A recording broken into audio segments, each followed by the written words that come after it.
ಪ್ರತಿ ಗ್ರಾಮದಲ್ಲೂ ಕೂಡ ನಾವು ಗ್ರಾಮ ಘಟಕಗಳ ರಚಿಸಿ ನಾವೆಲ್ಲ ಸಾಕಷ್ಟು ಇನ್ನು ಮುಂದೆ ಹೋರಾಟ ಮಾಡಬೇಕು. ಅದ್ರ ಬಗ್ಗೆ ನಾವೆಲ್ಲ ಪರಿಸ್ಥಿತಿ ಪಡಿಬೇಕು ಅಂತ ನಾನು ಹೇಳ್ತೀನಿ.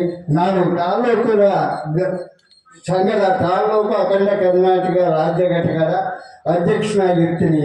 ನಾನು ಯಾವುದೇ ಉನ್ನತ ಪದಾಧಿಕಾರಿ ನಾನು ಇಷ್ಟಪಡಲ್ಲ. ಯಾಕಂದರೆ ನಾನು ಎಲ್ಲ ಸೌಲಭ್ಯಗಳು ಅದು ಶ್ರೀಮಂತ ಇಲಾಖೆ ಕೈಗಾರಿಕೆ ಇಲಾಖೆ ಎಲ್ಲ ನೋಡಿ ಬಂದಿದ್ದೀನಿ.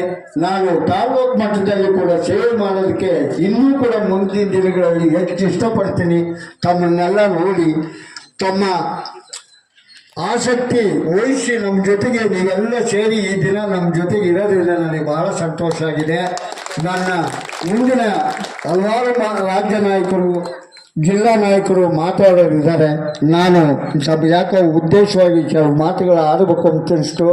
ಈಗ ನರಸಿಂಹಮೂರ್ತಿಯವರು ತಗೊಳ್ಳಿ. ನರಸಿಂಹಮೂರ್ತಿಯವ್ರನ್ನ ನಾನು 2 ದಿವಸದಿಂದ ಬಲವರ್ತಾದೆ.